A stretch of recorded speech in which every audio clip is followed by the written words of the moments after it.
Great. Awesome. Hi, everyone. Welcome to Real Men Feel. I am Andy Grant. With me is Appio Hunter. Hi, Appio. Hey, how's it going? Excellent. So, again, I am Andy Grant. I am an author, coach, speaker, transformational energy coach, Akashic record reader. The vast majority of my work is primarily done with women through no fault of my own. I attract a lot of women in my work, and that's always been a wonderful thing. But in recent months, I keep getting more nudges to do more projects, more workshops, more spaces for men. And one of the ways that has come to fruition was this now weekly blab show called Real Men Feel that I do with Appio here, my friend from Utah. I'm in Massachusetts, so we are crossing the country with our manhood. And we have a Facebook group called Real Men Feel. This is our third show. We began last month, and initially, we're just going to do this once a month, but we've had enough fun ourselves, and that's really what matters. That's what drives what I do. Same here. Yeah. It's all about fun. It's now weekly. We're live every Tuesday afternoon, 5 p.m. Eastern. This week, we are talking about something that I think is going to be very interesting. It's really exploring manhood and what it means to be a man, and is it different if you're gay or straight? So I'll come out of the closet. I've been married for 18 years, so I'm not gay. Not that there's anything wrong with that, and I've got to get that out of the way, or else I'll be feel like I'm bordering on ripping off Seinfeld this whole time.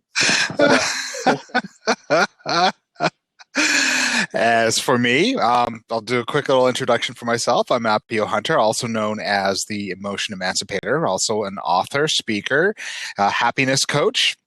Energy worker. I do a lot with balancing emotional energies, and I also channel a non-physical intelligence called Samuel. And that's something we'll be talking about next week. But as for me, I represent the other side of the spectrum of manhood, which is, yes, I am gay. I have been in a same-gender relationship for the past 14 plus years, and it has. I've come to the table with the perspective of, does it really matter whether or not, does sexuality really matter in our experience as men? So that's what we're all just going to jump in. And so, you know what? Honestly, Andy, I think we'll toss it over to you first, kind of get your thoughts, and then I'll jump in whenever. All right. Well, first I want to ask, because you said same-gender relationship. Yes. That is not a term I've heard before. So is that the best way to refer to a relationship? Or I don't. I admit that I sometimes do tend to go into politically correct terms. It's a term that I have chosen consciously to start using because, for me, same-sex relationship still puts a lot of emphasis on the sexual component of it, on the sexual attraction component of it. Whereas for me, my sexuality has never been defined who I am. It has merely been a part of who I am. It is part of my experience, but it doesn't define me. And I've always resisted a lot of efforts to try to pigeonhole me, to put me into a box, to make me into something that I'm not. First and foremost, I am a human being. I am a man. Yes, I may be sexually attracted to other men, but that's not the whole totality of my experience. My experience is about that of being a human, that of being the best human being I can possibly be. So for me, I've never been politically active. I've never been somebody who goes out there and has been in your face. I'm not afraid of hiding who I am. I'm not afraid of speaking to that particular aspect of my life. But it definitely has never defined the totality of my life. And I've always, resisted efforts to try to shove me into that and identify me solely as that. So that's why I consciously use the term same-gender relationship versus same-sex relationship, because so much emphasis has been placed on the sex part. Cool. Yeah. So why this subject came to my mind was in my creation, I lead 2 ongoing men's support groups here in Massachusetts. And as I was doing that and making this space for men and men, I'm like, wow, what happens if a gay man shows up? Does it change something? Will they need something more? Would they never want to come and be around my heterosexual self? I just didn't. I really didn't know. So, and I think we talked a little bit about this to see if this would be a good subject, and you said you came across that there's really not a difference. But from my experience, I think most straight guys think there is a difference. I would agree. From your perspective, yes. The way I've seen it, and certainly the way it's come across to me, is just that there is a level of discomfort because there is this perception that there is this huge cultural divide between gay men and straight men. That, I can't relate to your experiences, and you can't relate to my experiences and so forth. And there is an element of that figures into the whole mix. So, for instance, yes, I'll be the first one to admit, I'm not big into sports. I don't get into sports conversations. I could care less about statistics and all of that stuff that people like to talk about, and supposedly it's part of the male experience. For me, I like to talk about things that are intellectually engaging, and sports statistics for me are not intellectually engaging. That's speaking strictly as me. It has nothing to do with the fact that I'm gay. It's the fact that it just doesn't interest me. And I know a lot of straight men who feel the exact same way. And in conversations with men who I feel are less hung up about sexuality, more focused on the totality of their experience as human beings, our experiences are almost entirely the same. We experience the same fears. We experience, the same, I guess you could say hang-ups about who we love. It's just the main difference being is that, I like guys, they love women, but we still have the same concerns about, okay, I'm dating this person. What do you think? I hate the head games, et cetera, et cetera, et cetera. That's actually a shared experience. And women and gay men do like head games for some reason. Well, that's just younger ones. Okay. I know Lori's on here. So Lori, I love you.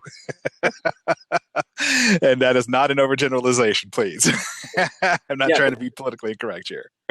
Even though I always thought there was a difference, and most guys I grew up with are sure there's a difference, I don't think any of them can name it. It's because you're different, there must be lots of differences that I can't figure out or comprehend. But most gay guys that I've ever come across and known and become friends, I had no idea. Yeah. Like, and then I remember working with a few guys through my career, out of the blue, like, do you think Joe knows I'm gay? I'm like, well, I didn't know, so I don't know if he knows. It's right. Nothing to do with anything. I had no idea. And that's been part of the part of my own experience. Has been, of course, having to hide who I am because society has made such a big deal out of it. But now that we are shifting into a more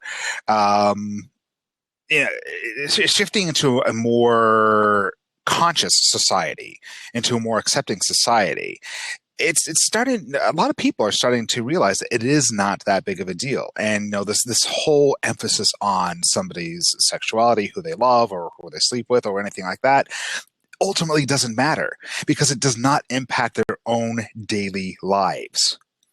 Yeah, I find it very curious that, here in Utah where I live, obviously, the whole marriage equality debate was a big deal because the Mormon church just dominates, life out here. Everything centers around, what the church thinks and everything else. And the members follow, they, because of their faith, they tend to follow what the church leaders say. But when you ask the average Mormon on the street, for them, they're like, what's the big deal? They never understood what the big deal is, why the leaders were making such a big deal out of it. And for them, it's like, no, my own marriage hasn't been affected. My children continue to get good grades. I still have my job, my, everything that was part of my daily life continues to be part of my daily life. Hell hasn't frozen over to my knowledge. And yeah, there's been no difference. All the cataclysms that have been predicted and everything else by so many people, and again, deep respect and great respect to everybody's religious traditions and faiths. I have great respect for that. But all of the proclamations that supposedly was going to be spell cataclysm because of the acceptance of somebody's sexuality haven't come to pass. Yeah. And it doesn't affect the vast majority of people in their day-to-day lives. Yeah, It's not a big deal. Why should it matter? Yeah, it's fear of the unknown drove this for generations. Absolutely. And I don't know what it is. It's got to be horrible. And to make my fear justified, I will, trumpet it up even louder, and it'll destroy everything. I'm like, oh no, it's just someone who's different. Like, yeah, exactly. But the same thing holds true for anybody whom we perceive to be different. We always try to vilify that, and that happens not just in American culture. That happens in every culture around the world.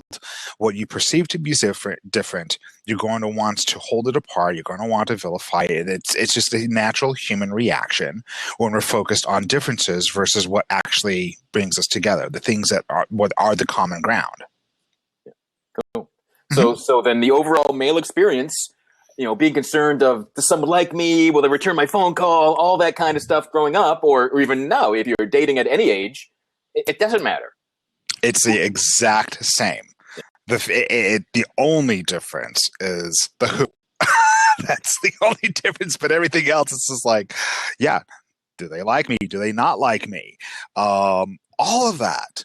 It's all part of the human experience. It's part of us feeling our emotions. It's part of the totality of being male, female, but more importantly, a human being. Right. Yeah. And that's such a foundation of, the whole notion of that real men feel, and that we feel all emotions, and because before being men, we are human. Exactly. We're not the Vulcans of Star Trek. We're not robots. We're not these emotionless creatures and there's well documented evidence out there in the scientific and psychological communities that anytime that male or female, we do not allow our emotions to flow, we do not give ourselves permission to feel and to acknowledge what it is that we're feeling, it creates major issues down the road. It's like, I like to use the example of a dam.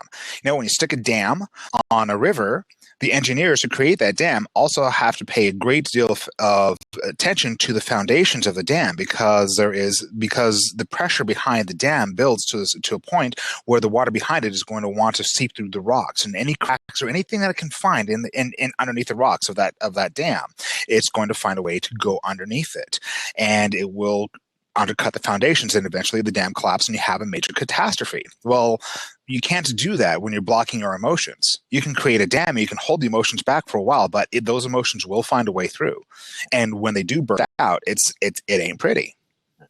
And that metaphor really fits for societal purposes too. Mm-hmm. Absolutely, It's all hidden. You can keep us all dammed up in what we're going to be and who we really are, and eventually it breaks through. Exactly. And I love your comment, Craig, that focusing on differences always triggers fears, especially when fueled with religious beliefs. Yeah. And again, that is old survival mechanisms, right? I've got to be around people just like me to be safe. And that's just not true anymore. It hasn't been true for quite a long time. Yeah, exactly. If anything, too much of what's the same creates issues. Right.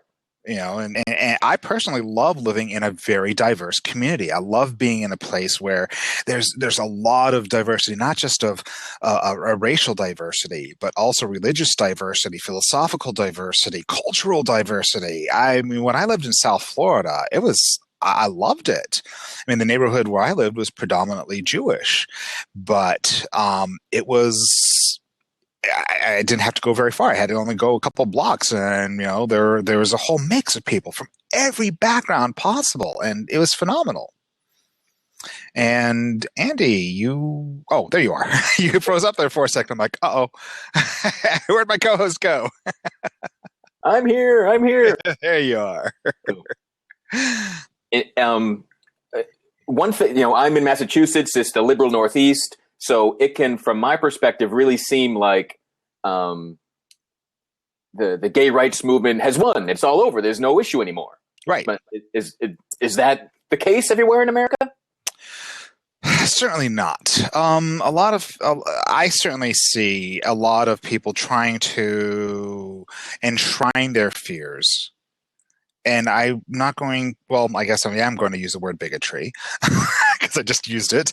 They're trying to enshrine their fears, their bigotry, everything about it in the cloak of religious freedom. In other words, no, I insist on my freedom to discriminate against who I wish to discriminate against. I insist on my freedom to bully who I want to bully. And I find it very curious how the bully suddenly tries to take on the mantle of the victim when being told that, no, sorry, you cannot. In a pluralistic society where you have multiple people of multiple religions, multiple backgrounds, we all enjoy the same basic legal freedoms. We're not telling you that, no, you can't, enjoy those freedoms within the walls of your church. You can do whatever you want within the walls of your church. That's the whole premise of freedom of religion. But in a society where we all have to find common ground and we all need to live together, there's a very basic principle, and that is we can accept our differences and we can learn to live with those differences, and we can even learn to celebrate those differences. Even if we may disagree, we can agree, we can disagree agreeably. Right. Yeah, we can. Not agreeing doesn't mean you have to go into battle. No, exactly. Like, oh, there's a movie playing. I don't want to see that movie. Yeah. You don't go fight the people coming out of that movie. Yeah, exactly. And so, for instance, for me, it's like, okay, great. Focusing on gay, straight, doesn't matter, whatever. This quote unquote battle. And I think it is a fabricated issue regarding a battle between, the gay community and the LGBTQ community and the religious communities. It's a fabrication. It's a fabrication, as far as I'm concerned, as far as certain select people who want to maintain their grip on power, their influence, and so forth, and whatever benefits they may get from it, by creating this whole schism. But really, when you bring the two together and you find a way to work together on common issues that face a community at large, whether it is the homelessness, whether it is mental health challenges that are faced by the homeless, whether it is poverty, whether it is transportation issues and so forth, there often is going to be common ground. And nobody has a monopoly on good ideas. And that certainly isn't, whether regardless of what spectrum of what part of the spectrum you're on, and whatever your perspective is as a human being, gay, straight, or whatever, there's always going to be good ideas that come from everywhere and good perspectives to be shared by everybody. And it seems it's always someone's personal experience, their willingness to meet someone or know someone, have an experience to realize that their stereotypes, the things they were taught, the walls mm-hmm. that they thought existed, the differences they assumed were there, mm-hmm. aren't there. No, they're not. Exactly. And as we come together and as we let go of our fears and we learn to feel comfortable with each other and just get to know each other as human beings, we're going to find out that none of this matters. None of it matters whatsoever. So I'll give you an example, and it isn't necessarily well, I'll give you two examples. The first example is when the first time I went out with some buddies when I lived in Tampa. Some friends of mine invited me out to a strip bar. One of Tampa's famous for those. And I mean, as a gay man, going to a place that's the epitome of objectifying women and seeing them as nothing more than sexual objects, to me, it was like really, really weird and uncomfortable at first, because I did not look at women in the same way that they looked at women. But through the night, as I gave myself permission to just kind of relax and and enjoy the fact that I was with my friends, these were people that I appreciated and who appreciated me as friends, and we just focused on our friendship. The fact that they were straight, I was gay, ended up becoming a non-issue. And yeah, they would try to get me to, accept a lap dance and everything else. I'm like, no, sorry, it's not happening. I mean, I loved the gals. They were beautiful. I could appreciate their beauty and everything else, but it just was not my thing. Same thing, for them. I'd never tried to get them to go to a gay bar with me, but still, we try to share experiences with each other so that we could appreciate each other's perspective and each other's unique. There are some unique experiences, that are that are there part of each community. But once again, we found common ground with which to be able to relate to each other. The big separator was, who we were attracted to. But even that, it wasn't it was a non-issue for us. The other example that I want to bring up as far as feeling comfortable with somebody or someone that is different is a cultural thing. When I went to Tokyo for the first time, I did what I could to learn what little Japanese I could to survive, the basics, good morning, how are you, do you speak English, things like that. And I loved my time while I was there, but I felt so uncomfortable because the culture was also so different. And I did my best to try to understand the culture as much as I could. And I knew that given time, especially once I was able to learn the language and really be able to communicate with them, I was going to be okay, but I was only there for a week. But that to me was a really good example of how when you perceive somebody to be different and there is no communication that takes place, it can really cause a lot of discomfort. And so when the gay men and straight men look at each other and refuse to communicate with each other, and instead all you do is toss out epithets and stereotypes, and we'll call the straight men bigots, and they call us fags or whatever. Now they use all of these different derogatory terms. It doesn't create communication, and it continues to foster that level of discomfort all along the way. But if you find a way to actually open up the communication, to speak with each other versus at each other. And the notion of traveling in different cultures, I imagine it's going to be the same way whether you're closeted for whatever thing however you're being inauthentic about yourself. Mm-hmm.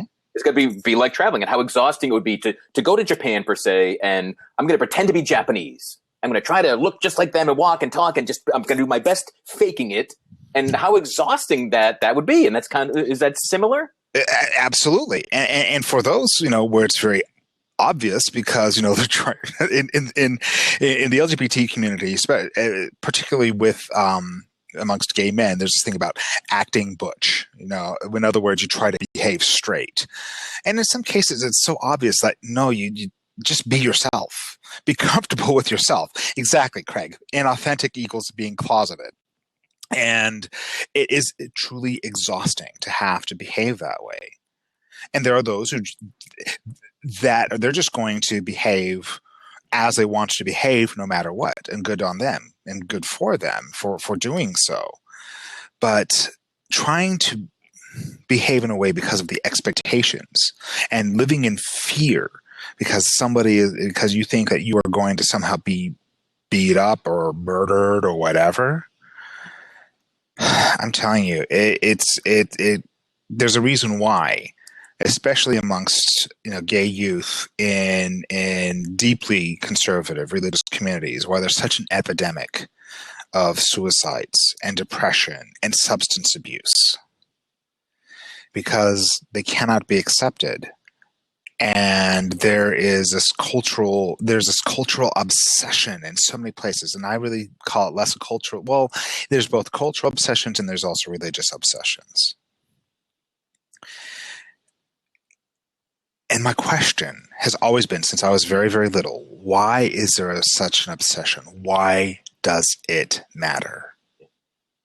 And there can be an obsession without it mattering. Exactly. I haven't paused to think about this, but are most of the things that people are obsessed with prove to be things that don't matter? That's exactly correct. We obsess about things that really don't matter. And that ultimately, what I find very fascinating is that we end up focusing on things and obsessing about things that not only don't matter, but that have absolutely no impact on us. And the obsession is getting in the way of you feeling good, of you finding the commonality. If you could just drop your obsession that's proven to be nothing, just building up barriers, and you could, to keep with the metaphor, you could enjoy your time in Japan. Yeah, exactly, or wherever. And Craig, I agree with you. Craig said that he thinks that religious dogma set the culture for century, and it's changing, thank God. And I agree with that. Interesting because Earlier today, I was reading a post from a friend who had posted something about somebody who had had a near-death experience a long time ago. And this individual reported as part of that near-death experience is that he asked the light, what religion is the right one? Which one should I join? Kind of, and funny enough, having been raised Mormon, and it's at the center of Mormon religion is Joseph Smith's very question: which religion is the right one? And God was like, none of them. You should start your own. Response that this individual received was, it doesn't matter. And I loved that. It's like, it doesn't matter. Go where, join whichever religion makes you happy. Take whatever path makes you happy. And I have found that the men who are the most comfortable with themselves as human beings are also the ones who don't care about who somebody sleeps with or who somebody loves. Many of my very close straight friends will greet me by kissing me smack on the mouth. And at first I was caught by surprise, but now I'm like deeply, deeply grateful to them that they were comfortable enough with themselves and with me and our mutual humanity that they could do that. And so, I mean, it was just like, wow, how amazing was that? Craig said yes, because Craig is one of those who he greets me that way. So I genuinely appreciate that, Craig. So thank you so much. Yeah. Yeah, because I think, I don't have kids, so I tend to think that, it's so much easier for the current generation, the younger people. It's so much easier to come out, to be accepted in school. But just because it's easier doesn't mean it's smooth sailing. And it's not easy in every family, in every school, in every neighborhood. That's exactly correct. It really depends on where you live. There are many communities in this country where it is absolutely not a good thing. Now, I can speak to my experience here in Utah. That here in Utah, coming out is different than it was when I was, when I was growing up. When I was growing up, I mean, it was literally something that you could be putting your life on the line. I mean, the threat of being beaten up, the threat of bullying and everything else was a very, very real threat. Nowadays, because there are so many Mormons who don't want to be perceived as being uptight, religious, ultra-conservative bigots, they almost like go out of their way to welcome whoever it is that comes out of the closet. They're like, they almost scramble over themselves to say, I have a gay friend. I have a gay friend. I have a gay friend. It's fascinating to see how much things have changed, even in very, very religious cultures. Now, that's not to say it's not that way everywhere. I mean, there are many areas within the South where evangelism is extremely, extremely unwelcoming. And again, don't want to come across as criticizing anybody's, traditions or faith. I'm just saying this is how it is perceived by many. Okay, it's not my criticism, and nor will I criticize. And there are many areas of the world where literally you could be put to death just by coming out. Because again, there's that obsession. I call it an unhealthy obsession. Are there healthy obsessions? Good question. Personally, I don't think so. I've not come across that, but exactly. Yeah. And again, it all comes back to me. It always comes back to that same basic question: why does it matter? Yeah. So how does it affect you? I would invite anyone. And again, I went to this assuming there were differences, and assuming to be a man was somehow different if you were gay or straight. Mm-hmm. And I would invite anyone that's ever thought that about this subject or any subject to, just recognize that as an assumption. Let's go, what if there isn't? I mean, let's assume there isn't any difference until I experience one. Right, exactly. How different would everything be? Exactly. And that's why the communication is so important. That's why opening up a dialogue is so important. That's why it's, talking with each other versus at each other. it is really, really crucial. And I mean, yes, there are people within the LGBTQ community who do get offended when people ask very innocent questions. They're just trying to understand. They're just trying to be, they're just curious. I mean, yes, I have had people straight out ask me, so what's it like being with a guy? I sometimes, yes, I've been tempted to respond, so what's it like being with a girl? I just to kind of bring attention to the obviousness of the question, but at the same time, I don't want to be offended because I know and I understand that the people are coming from a place of really, like you said, there's this idea that there's this huge difference, when really there is no difference, and certainly that's just how I tend to look at it, and how the majority of people within the LGBT community look at it as well. There isn't a difference. We're human beings. Yeah. Everyone just remember that part, and you can forget all the rest. Mm-hmm. Yeah, exactly. Yeah, exactly. When I was like 17, I was very depressed and suicidal. And I remember one night my dad came to me and asked if I was gay. Mm-hmm. And I was like, first I was like, I think it was all put on a front. Like, what do you mean? Oh, the question is that. And but like, I thought, like, well, could that be it? Do I feel so wrong? And is that it? And then like, well, how do I know? Where do you go? Like, what? And right. You know, at least now people can talk, and but I never even told that story before. But I never asked anyone, hey, how do you know you're gay? Hey, what do you do? Right. Yeah, no, and exactly because certainly in the generation where we grew up, there were set expectations of how men and boys were supposed to behave, and if you went outside of that, oh boy, you must be gay. Yeah. Again, it was that assumption that anything that doesn't fall within this little well-defined box is somehow that, and somehow evil and wicked, and et cetera, and the list goes on and on and on.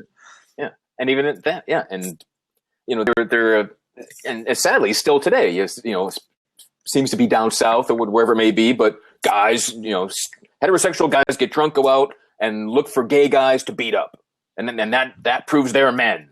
And I'm like, well, so if you lost that fight, you'd no longer be a man. You'd have, what? How was that? I personally witnessed a situation where that's exactly what happened. 3 drunk straight guys decided that they wanted to go gay bashing. Well, the person that they decided to bash was a friend of mine who happened to be a 3rd degree black belt in karate, and they had their butts handed to them, and it was not pretty. And I can just imagine the shame that they felt the following day. Again, that they felt the following day, and they were probably even more angry that somehow this cultural perception that they had that somehow straight men are supposed to be manly enough that no gay man can whip their butts. Yeah. So, ideally we get to a place where your manliness isn't tied to who you're attracted to, who you sleep with, who you can beat up, who can beat you up. And it's really just how comfortable are you in your own skin? Exactly. That's the ultimate goal, is to basically reach that point. It's like we are comfortable with ourselves and our identities as men, and we get to make our own definitions as to what it means to be a man. Nobody else decides that for us, neither society, nor the pastor, nor our parents, nor anybody else. We forge our own paths, and we can come to an agreement that basically our gender is, again, an aspect and part of who we are, just as our sexuality is part of who we are, just as our sexual identity is who we are. Our gender identity, rather. There's sexuality and there's gender identity. There's 2 different distinctions there. But in other words, how we see ourselves, how we identify ourselves as human beings is ultimately that we reach the point where we accept that every person's path is theirs to forge. And let's see here. We have a comment, but for straight guys, women often very determine what is attractive, and now men identify themselves. That is true. That is very, very true. but again, it's one of those things where, as a culture, as we shift and as we start to determine culture, and again, every culture is different. What women find attractive here in the United States, women find unattractive in other countries and other cultures. And also a lot of that media, society, marketing, advertising, not just women decide what looks good. And the more I grow up and look around and see different couples, I see lots of people that, quote unquote, are unattractive or not traditionally good looking. Right. Find people all the time. So it isn't just that here's a box of what's attractive and someone else defined this for me, and now I've got to find a way to fit in that. That again, Right. I think when you kind of lose who you are, you'll try to fit in any kind of box that's presented to you. But, right, exactly, and that's a very, very valid point, Andy. And and that is, if we love ourselves enough, and if we are comfortable enough in our own skin, we're going to show. We basically are the ones who get to determine what's attractive and what isn't, and we can actually show women what is attractive and what isn't, because we love ourselves enough. Right. It goes to the core of one of the things that I teach, and that is, when you love you, the world does too. Yeah. And so yeah, I mean, to that point, if we do not have enough, if we're not comfortable enough in our own skins, then yes, women and everybody else can determine what's attractive and what isn't. And then, those behaviors are going to be influenced by external factors. Yeah, because how many people talk about how sexy confidence is? Your comfortableness, all those different things. It's not attractive. Being attractive isn't just physical. I mean, one of the most effeminate guys I ever knew was as straight as could be, and he had women all over him because that factor that he was comfortable in his skin, and because he was so confident, he was highly attractive to a lot of women. Cool. So, well, boy, we've gone almost 40 minutes today, and our goal is always 20 to 30, just to keep these nice and short and tight. So yeah, we'll wrap this one up. Awesome. Well, appreciate everybody's contribution. Thank you so much. And I guess next week we will come back and we'll be talking about more stuff about the experience of real men feeling and manhood in general. Yep. And next week, so we're here next Tuesday, 5 p.m., March 22nd, and we're going to take on stepping out of the spiritual closet. So, got a little theme going this month. Yes, we do. All right. Well, again, thank you, Appio. Thanks, Craig. Thanks for Man Private. Thanks for everybody that commented. Thanks for everybody that watched. And we'll catch you on replays or live again next week. Indeed. You guys take care now. So be well, everyone. All righty. Bye-bye.